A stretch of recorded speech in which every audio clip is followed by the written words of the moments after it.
मैं यूनिवर्सिटी से घर वापस आया तो मुझे मेरी अम्मी ने कहा कि जल्दी से तैयार हो जाओ, हम अभी नानी के घर जा रहे हैं। मैंने जब अम्मी से वजह पूछी तो मेरी अम्मी मुझे कहने लगी कि तुम्हारी खाला और उसकी बेटी अमेरिका से आए हैं तो उन्हें मिलने जाना है।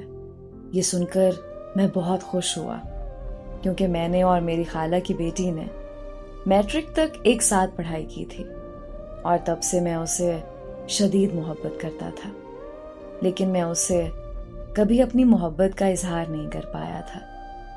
मैट्रिक करने के बाद वो अपनी अम्मी के साथ अमेरिका चली गई थी तो मेरी उससे कभी मुलाकात या बात नहीं हो पाई थी। इसलिए मैं बहुत खुश था क्योंकि मैं उससे 5 साल बाद मिलने वाला था। मैं तैयार होकर अम्मी के साथ नानी के यहाँ चला गया। वहां पहुंचकर मैंने जब उसको देखा तो मैं देखता ही रह गया। वो पहले से भी ज्यादा पुरकशिश और खूबसूरत हो चुकी थी। दुआ सलाम करने के बाद मैं कॉल सुनने के लिए छत पर गया तो वो भी मेरे पीछे छत पर आ गई और मेरा हाथ पकड़कर कहने लगी, क्या तुम मुझसे शादी करोगे? मुझे लगा कि शायद वो मजाक कर रही है। फिर उसने मुझे बताया कि वो बचपन से ही मुझसे मोहब्बत करती है और वो खास मेरे लिए ही पाकिस्तान आई है। ये सुनकर मुझे बहुत खुशी हुई। मैंने खुशी खुशी हाँ कर दी। फिर कुछ देर बाद हम दोनों छत से नीचे आए तो हमारे रिश्ते की बात अम्मी और खाला के दरमियान चल रही थी। इसी दौरान कुछ दिन बाद हम दोनों की खुशी खुशी मंगनी करती गई।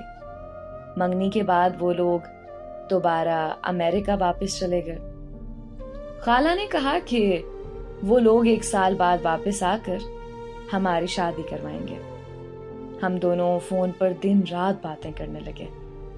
ऐसे ही बात करते करते 1 साल गुजर गया और वो 1 साल बाद पाकिस्तान वापस आए तो किसी बात पर खाला और अम्मी की आपस में लड़ाई हो गई और मेरी खाला ने रिश्ते से साफ इनकार कर दिया कि वो अपनी बेटी की शादी मुझसे नहीं करवाएंगी और वो सब वापस अमेरिका चले गए। मेरे सारे ख्वाब टूटकर चिकनाचूर हो चुके थे। अमेरिका जाकर उसने मुझे कॉल की और वो रोने लग गई। मैंने उसे दिलासा दिया कि सब ठीक हो जाएगा, तुम फिक्र मत करो। और फिर हम दोनों अम्मी और खाला की सुलह होने का इंतजार करने लगे।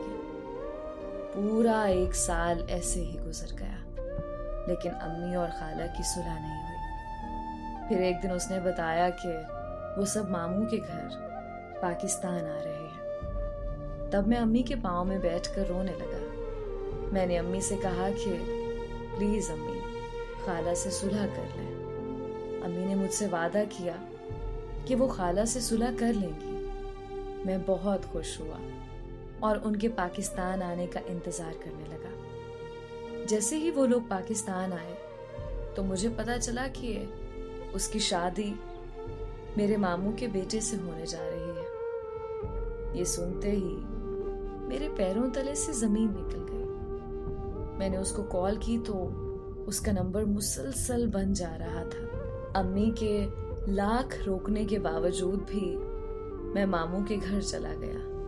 वहां मैंने मामू की मिन्नतें की और अपनी खाला के पाँव में बैठ गया। लेकिन मेरा दर्द, मेरी तकलीफ किसी ने नहीं समझी, बल्कि मेरे मामू ने मुझे अपने घर से धक्के दे के निकाल दिया। मेरी कजिन वहीं मौजूद थी।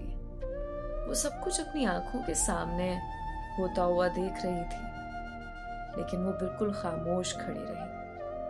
और फिर 2 दिन बाद उसकी शादी हो गई। उसकी शादी को आज 8 साल गुजर चुके हैं, लेकिन मैं उसे अभी तक भूल नहीं पाया। आज लोग मुझे पागल, मजनू और रांझा जैसे नामों से पुकारते हैं, लेकिन मुझे इस बात से कोई फर्क नहीं पड़ता क्योंकि लोगों की नजरों में मोहब्बत का जज्बा बिल्कुल फजूल है। मुझे इस बात से भी कोई फर्क नहीं पड़ता कि वो मजबूर थी या बेवफा। मेरे लिए वो मेरी पहली और आखिरी मोहब्बत है। मेरे करीब मोहब्बत में किबला बदल लेना शिर्क के ज़ुमरे में आता है। मैं मुसलसल और राह तलक, मैं आखिरी सांस तक उसके मोहब्बत में मुब्तला रहूँगा।